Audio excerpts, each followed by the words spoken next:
Mga kababayan, ang Pangulo ng Republika ng Pilipinas, His Excellency Ferdinand R. Marcos Jr.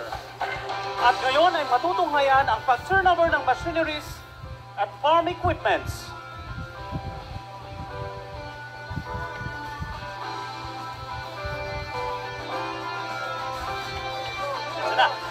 Mula sa Department of Agriculture, mamamahagi po ng hauling truck, four-wheel drive tractor, and multi-commodity thresher at corn mill.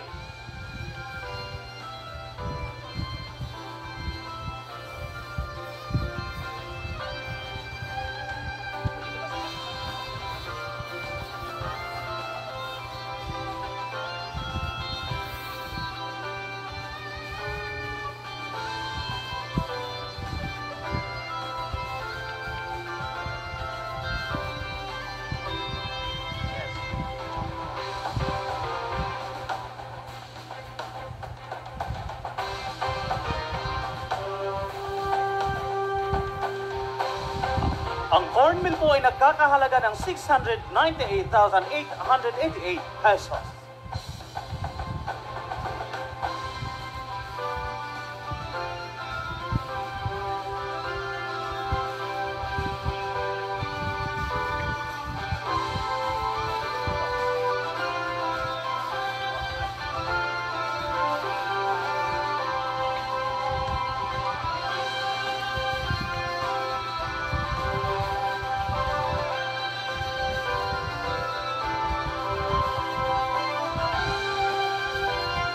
Mamamahagi din ng DA ng Certificate for Rice Competitiveness Enhancement Fund Seeds na nagkakahalaga ng 20.9 million pesos at credit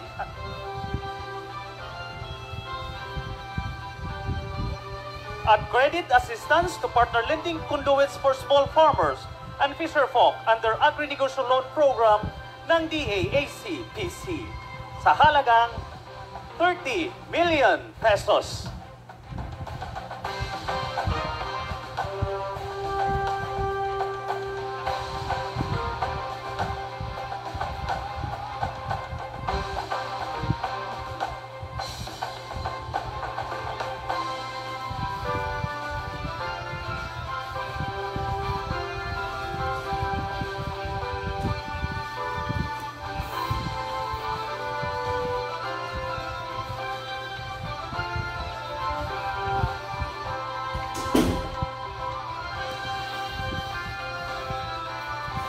Mula sa Bureau of Fisheries and Aquatic Resources naman ay mamamahagi sa Surigao del Sur ng isang bamboo cage project sa ilalim ng kanilang National Bangos Development Program na nagkakahalaga ng 300,000 pesos.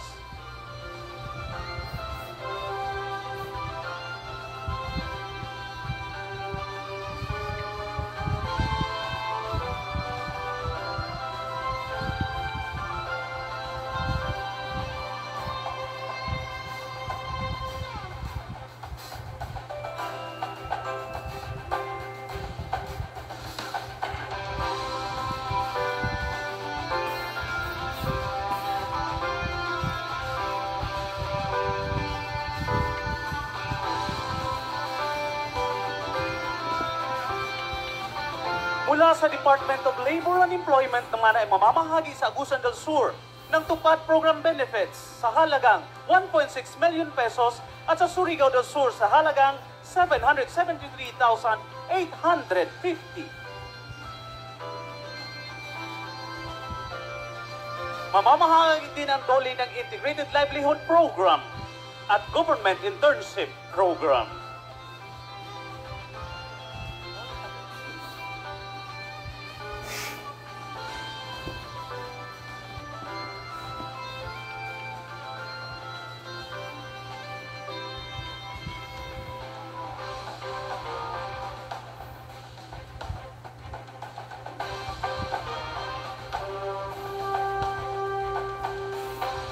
Mula sa DTI, mamamahagi ng SSF on mini crude oil processing sa halagang 1.6 million pesos at SSF on virgin coconut oil processing sa halagang 613,600.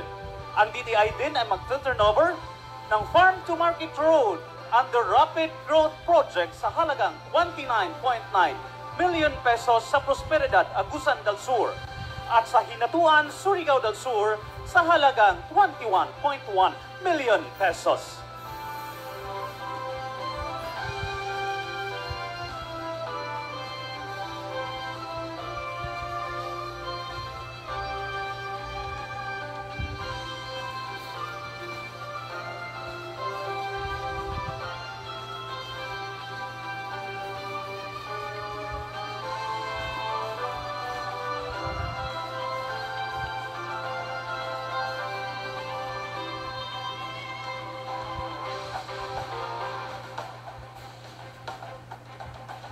Ang TESDA naman ay mamamahagi sa Surigao del Sur ng Training Support Fund para sa 283 beneficiaries na nagkakahalaga ng 1.2 million pesos.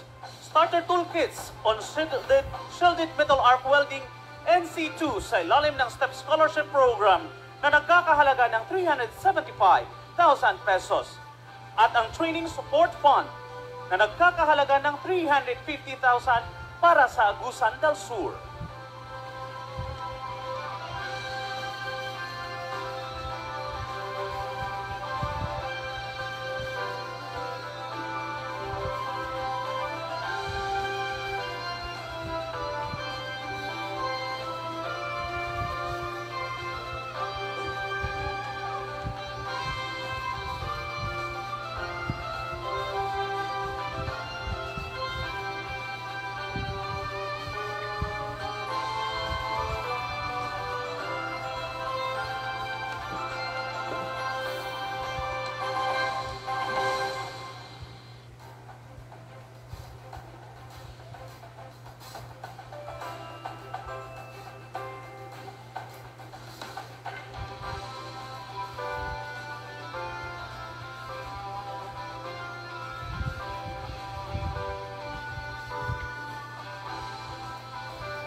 At ang huli, ang DSWD ay mamamahagi ng tulong sa Surigao del Sur na may kabuang halaga na 91.9 million pesos para sa 9,195 beneficiaries.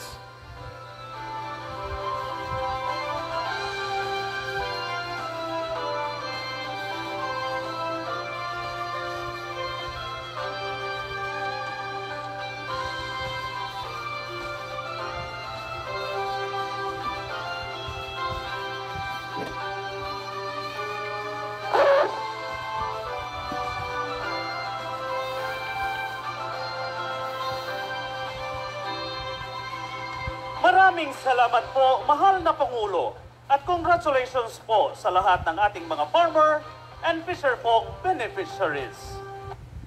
Panahon na ng pagbabago, dahil ito ay kinakailangan. Tayo na magtulong-tulong na paunlarin ang mahal na iwanan.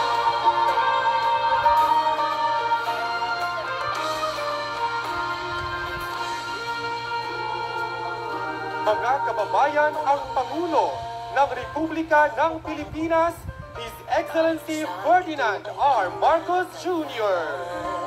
Tayo na tulong-tulong, napaunlarin ang mahal nating bayan.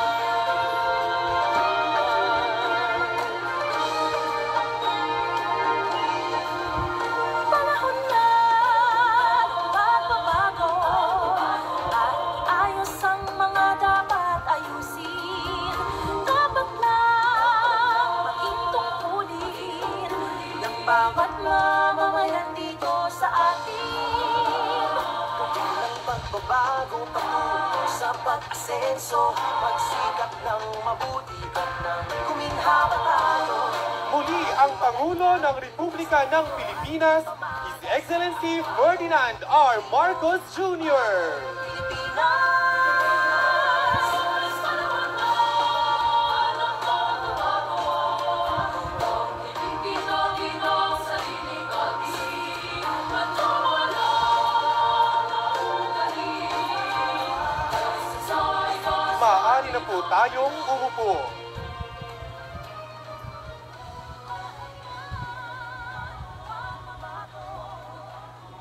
Para sa panimulang bahagi ng ating programa, inaanyayahan po natin si Surigao del Sur Governor Alexander T. Pimentel upang magbigay ng kanyang pambungad na pananalita.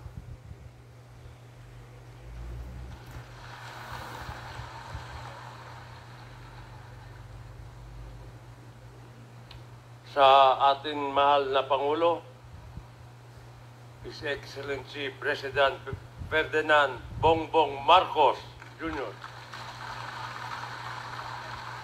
Sa lahat ng mga secretaries na nandito, mga mayors, mga congressman, lalo na sa mga sumalubong at nandito ngayon para makita ang kagwapuhan ng ating mahal na Presidente. Maraming salamat po, mahal na Presidente, dahil kayo lang ang Presidente, hindi naman sa pagsisira ng iba, na hindi lang tuwing kalamidad pumupunta. Kasi kung may kalamidad, nandyan si Secretary Rex, kamukha ng lindol, automatic. Ang daming binigay na pinadala nyo po. Maraming salamat po.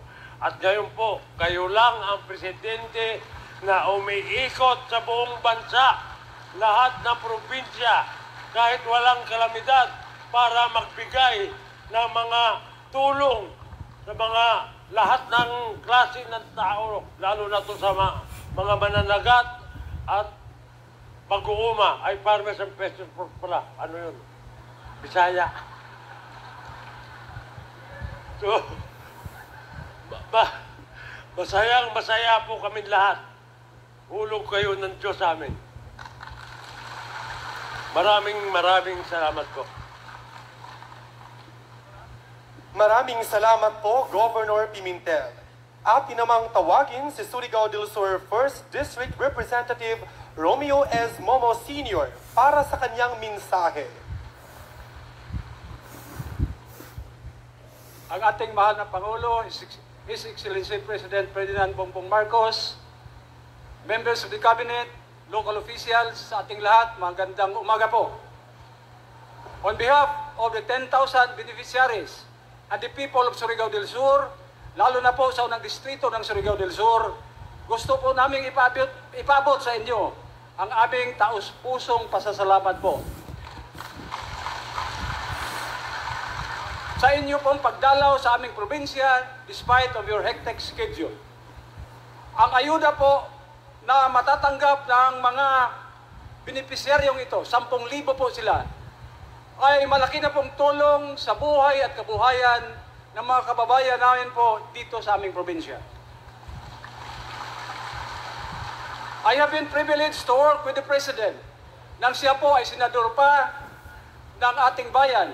At kung hindi ako nagkakamali, siya po ang chairman ng Committee on Public Works ng senador pa po ang ating mahal na Pangulo. At lagi po ako niyang pinapatawag, lalo na po kung may problema at nagpapa-update po siya sa mga proyekto ng ating pamahalaan, lalo na po ang Department of Public Works and Highways, kalsada man, tulay man, at mga flood control. There was even a time na tinawag niya ang lahat ng mga regional directors, ang director ng Region 7 at mga district engineer upang ma-update po lamang siya sa mga ginagawang trabaho ng Department of Public Works and Highways. Ganon po ka-hands-on at ka-focus ang ating mahal na Pangulo. Kaya ang pagbisita ng ating mahal na Pangulo dito sa atin ay hindi lamang pagbibigay ng ayuda, kung hindi, alamin din siguro ng ating mahal na Pangulo ang kalagayan at pangangailangan ng ating probinsya. Mr. President, the town of San Miguel, Tago, Carmen, Madrid, and Cantilan are the rice granaries of Surigao del Sur. At dito bumibili ang mga karatig syudad ng Butuan, Cagayan de Oro, Marawi City at Davao City. Kaya po malaking tulong sa ating magsasaka ang additional na farm-to-market roads, post-harvest facilities at equipment. Nakaharap din po kami sa Pasipiko. Kaya 40% of Surigao noon ay mangingisda. Sa harap ng mga municipalities of Caguait, Marihatag at Lianga ay may tinatawag na Pacific Trench na kung tawagin ng local fishermen ay tuna highway. Doon po nahuhuli ang malaking tuna. Kaya po nangangailangan din ang ating mga magsasaka ng kunting ayuda sa pamagitan ng additional fishing gears, pump boats at payaw. Ang Surigao del Sur ay producer din po ng abaka. In fact, in the municipality of Carmen, may isang private company na magtatayo ng abaka processing plant at nangangailangan sila ng additional 4,000 hectares. Kaya po nangangailangan din ng ating mga planters ng abaka ng tulong lalo na sa seedlings, polybags at gardenets. Dahil ang Surigao del Sur po ay may bundok at dagat, marami po kaming tourist destination. At nagpapasalamat kami sa ating mahal na Pangulo dahil ginagawa na po ngayon ang ating airport. Ang airport natin po ay ginagawa na. Kaya lamang po nangangailangan kami ng additional fund dahil maiksi pa po ang aming airport. Ang aming airport ay 1.6 kilometers lang. Kailangan po namin ang 2 kilometers para makalanding na po ang Airbus 320. Mr. President, mahal ka po ng Surigao del Sur. Noong nakaraang halalan po, 249,000 po ang boto na nakuha mo dito sa amin. As against your nearest rival na only 57,000 votes at ang nearest rival po na si Manny Pacquiao. Ganon po kayo kamahal ng Surigao del Sur. In closing po, again, we would like to express our sincere gratitude po sa pagpunta ninyo dito, pagdalaw ninyo sa amin, at sana po madalaw pa kami ninyong muli. Salamat po. Maraming salamat po, Congressman Momo. Ngayon naman, ating tawagin si Surigao del Sur 2nd District Representative Johnny D. Pimentel para sa kanyang mensahe.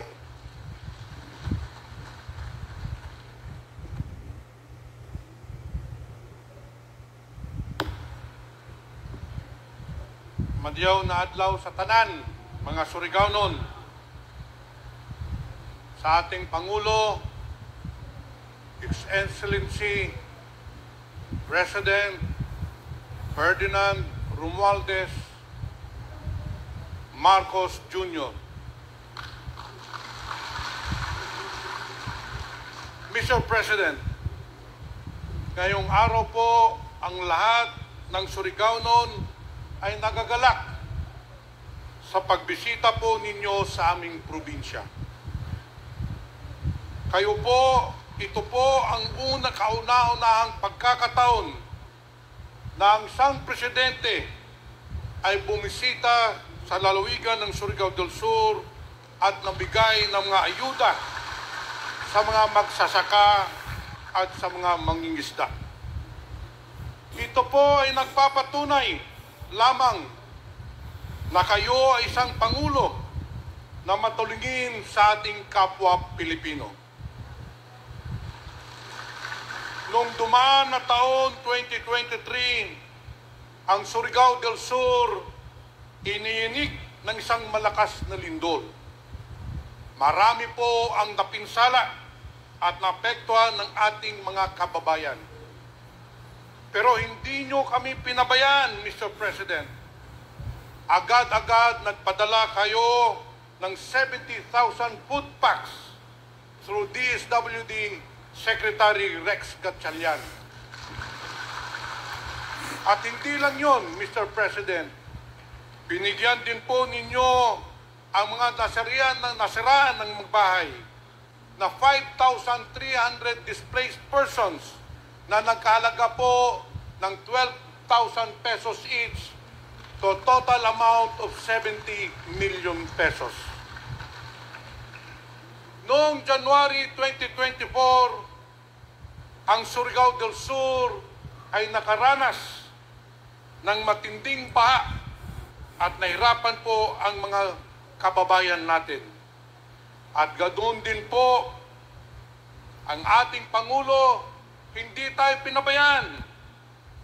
Nagbigay din po kayo ng 10 million pesos sa provincial government at 10,000 food packs para sa ating mga kababayan na naghirap.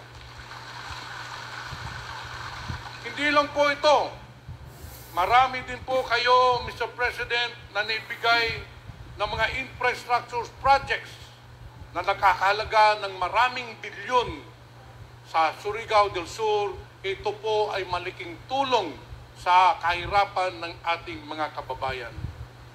At iba pang mga programa that has uplifted the quality of life of all Surigaonons.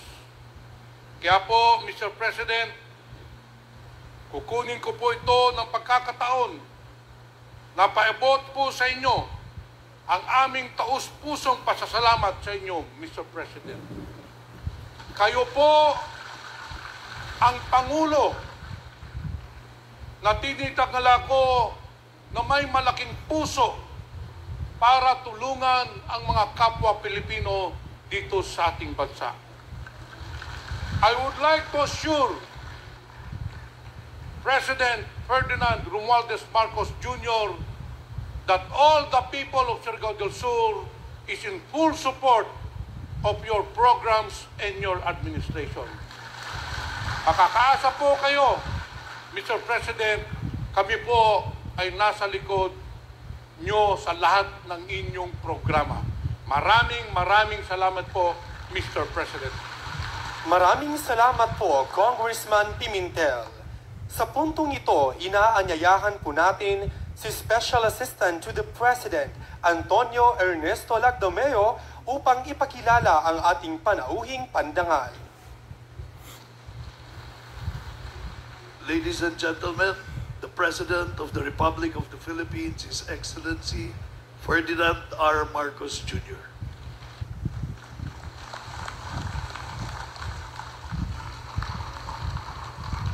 Maraming salamat sa ating Special Assistant, Secretary Anton Lagdomeo. Please, mag-silpo po tayo.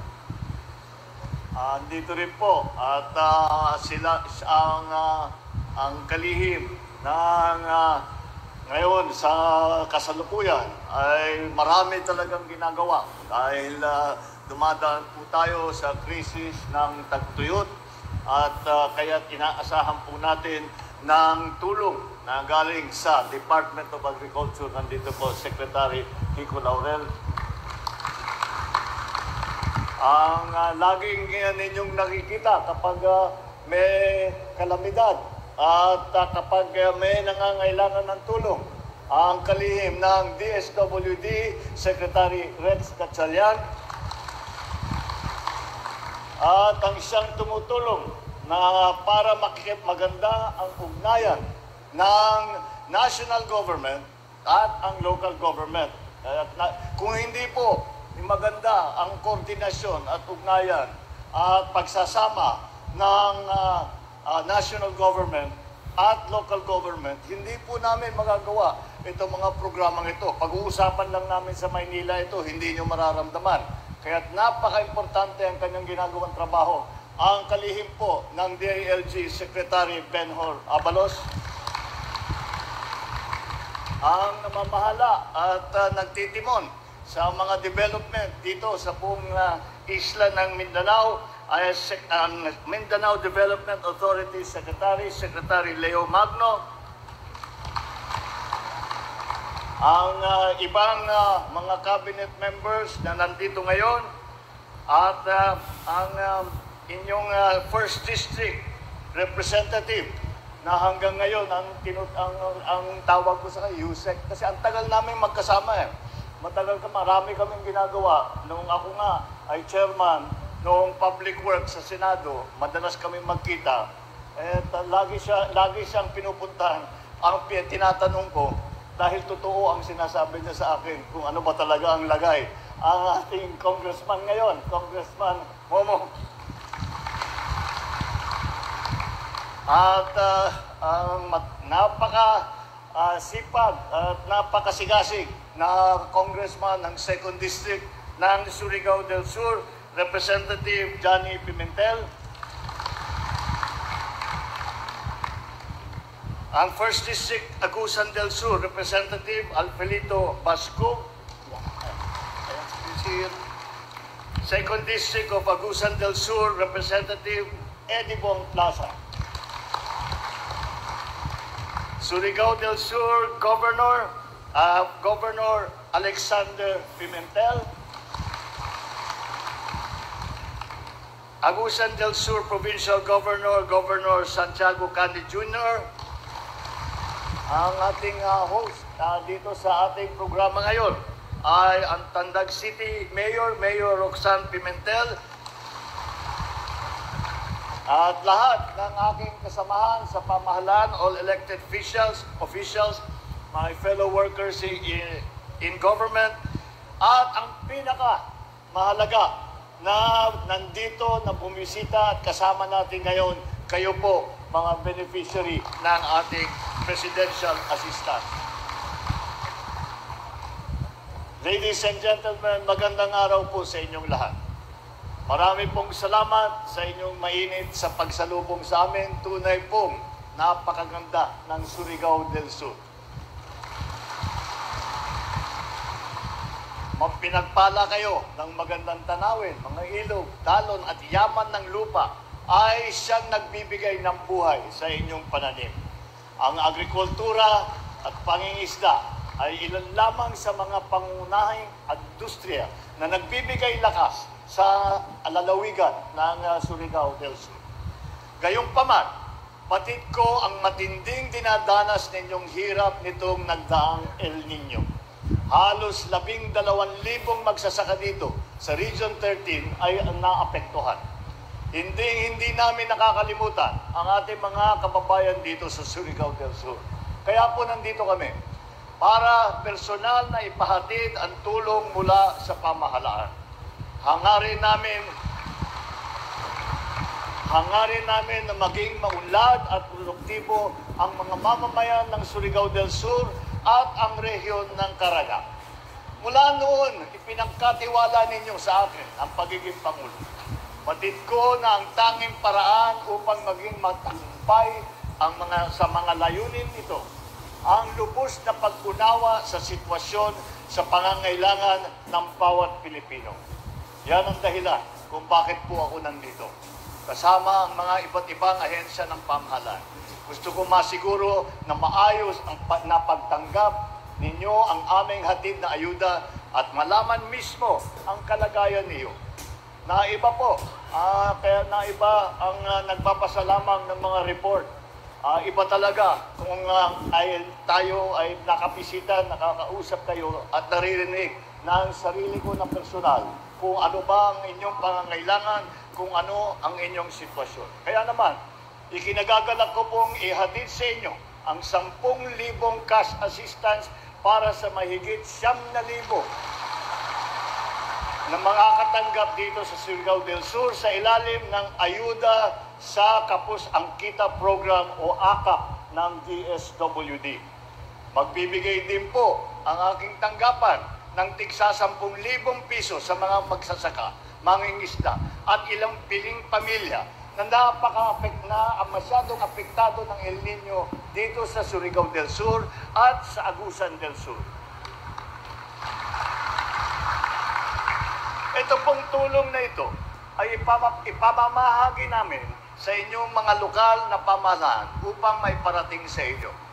Ang DA, ang Department of Agriculture at saka ang DSWD ay tutulong po na matiyak na agarang itong makaabot sa inyo. Sa kabuuan ay mahigit na 60 milyong piso ang inilaan natin para sa Agusan del Sur at sa Surigao del Sur. Mamamahagi din po ang tigli 5 kilong bigas ang office naman ng Speaker of the House of Representatives, Speaker Martin Romualdez. Meron ding inilang mga farm machinery, equipment at credit assistance, pautang ang DA. Livelihood Starter Toolkits naman ang galing sa TESDA para sa mga benepisyaryo mula sa Surigao del Sur. Magbibigay din po tayo ng ayuda sa pamamagitan ng DOLE Integrated Livelihood Program o DILP. Tulong panghanap buhay sa ating disadvantaged displaced workers o yung programang tinatawag na TUPAD. At kasama dyan ang Government Internship Program. Bukod dito, may nakahanda na rin tayong training allowance para sa mga nais magpasanay sa ilalim ng TESDA. Nawa po, sa mga tulong na hatid namin ngayon, ay maibsan natin ang hirap ng inyong pinagdadaanan sa araw-araw ninyong paghahanap buhay at pagsasakripisyo. Ngayong naman, ay kailangan natin paghandaan ng tagulan na inaasahan magdadala ng higit sa normal na buhos ng ulan sa darating na buwan ng Oktubre. Bagaman ang hiling natin ay wala nang maranasang pinsala o aberya sa panahong ito, nais kong malaman ninyo na handa ang pamahalaan kung sakaling man mangangailangan tayo ng pondo at mga supply ng pagkain sa oras ng kalamidad, nandito po, ready po ang inyong pamahalaan. Hindi lamang po ito, masaya ko rin ibinabalita sa inyo na ang ilan sa mga proyekto nating pang-infrastruktura ay nasa kalagitnaan na ng pagpagawa. Ang Kabadbaran Puting Bato, Kabadbaran Puting Bato, Lanusa Road ay halos kalahating porsyento, 44.7% natapos na. Ang East-West Lateral Road naman na may kasamang 2 tulay at drainage at slope protection, lampas na sa 60% na kompleto na. Nariyan din ang pagsasaayos natin ng Tandag Airport upang mapabilis ang biyahe mula dito sa inyong lugar patungong ibang bahagi ng bansa.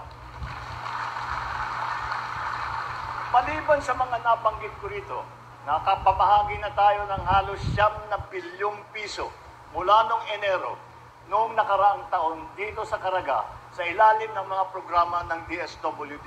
Kagaya ng Pantawid Pamilya Pilipino Program, Assistance to Individuals and Families in Crisis Situations, at Lawa at Binhi at iba pa. Maaasahan din ninyo ang patuloy na pagsulong namin ng edukasyon at kalusugan dito sa Caraga. Nakapaglaan na tayo ng higit sa 1.5 bilyong piso para sa pagtayo ng mga bagong silid-aralan at halos 1.5 bilyong piso na para sa pagpaayos sa mga lumang silid-aralan. Higit 170,000 scholar naman mula sa Caraga ang makakatanggap ng pondong inilaan para sa mga programa ng CHED. Mayroong higit 100 health facility projects din. Mayroon din health facility projects din sa inyong lugar na napaglaanan ng nasa budget. Patuloy din po ang paghahatid ng tulong ng DTI, Department of Trade and Industry, sa mga maliliit na negosyo sa pamamagitan ng pagpapahiram ng puhunan. Sa katunayan, may nakahandang dagdag na higit 12 milyong piso ang DTI upang tulungan ang ating mga MSME, yung mga maliliit po na negosyo, sa ilalim ng Negosyo Center Program. Mga minamahal na kababayan, nawa ay magsilbing patunay ang mga nabanggit kong programa ng aming masibsing hangarin. Mapagaan ang inyong mga pinapasang suliranin ngayon. Asahan ninyo na patuloy kaming maghahanap ng katugunan sa mga pagsubok na kinakaharap ng ating bansa at magpapatupad ng mga angkop na programa at patakaran upang matikman naman ninyo ang bunga ng inyong pagsisikap. Pinaalalahan ko ang lahat ng mga ahensya, lingkod bayan, mga kabalikat sa gobyerno.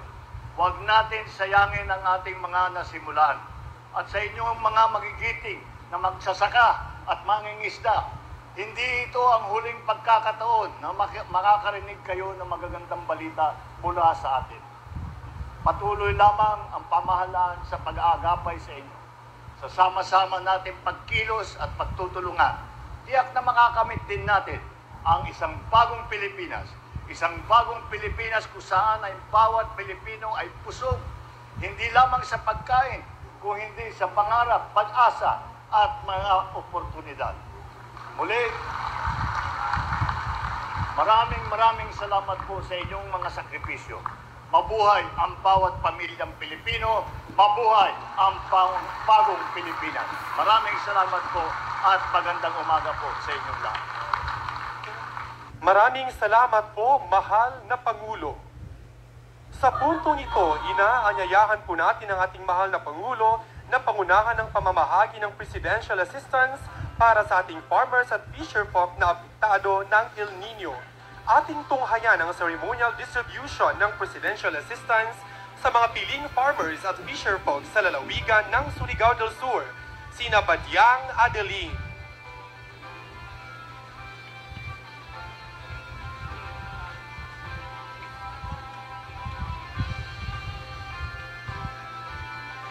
Gibihar Flora,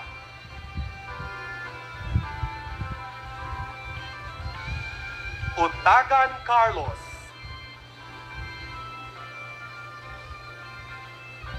Palen Daniel,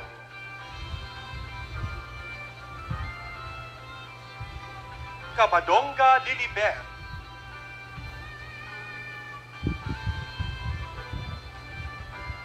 Arlige Jimilin,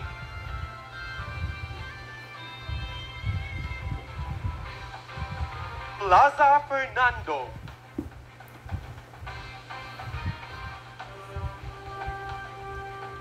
Ilicano Mirna,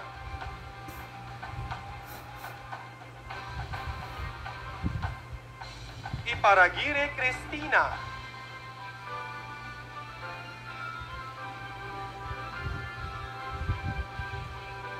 at si Pradas Gisibel.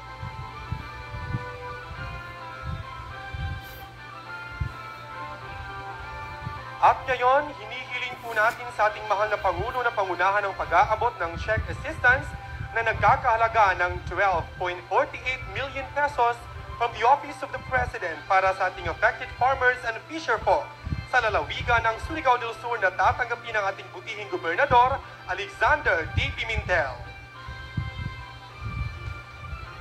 Congratulations po sa Provincial Government of Surigao del Sur. Sa puntong ito ay ating tawagin ang piling farmers at fisherfolk na tatanggap ng presidential assistance mula sa lalawigan ng Agusan del Sur,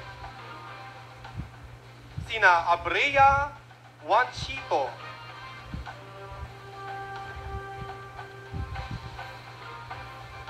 Arazan Agnes,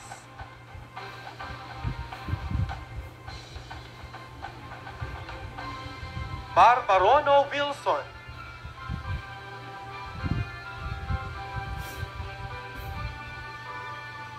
Bukil Elmer,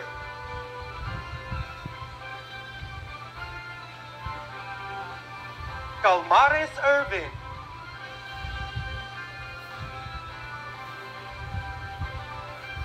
De Juan Nelson,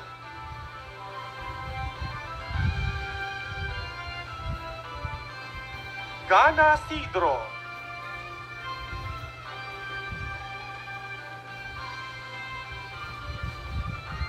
Osiga Nobelberg,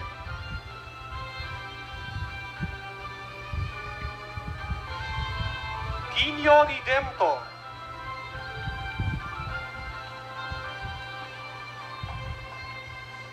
at si Abondo Cheryl May.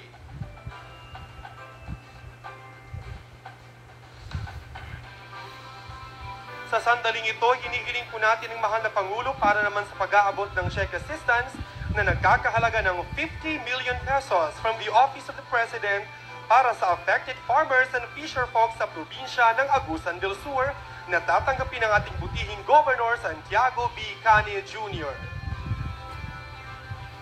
Congratulations po sa Provincial Government of Agusan del Sur.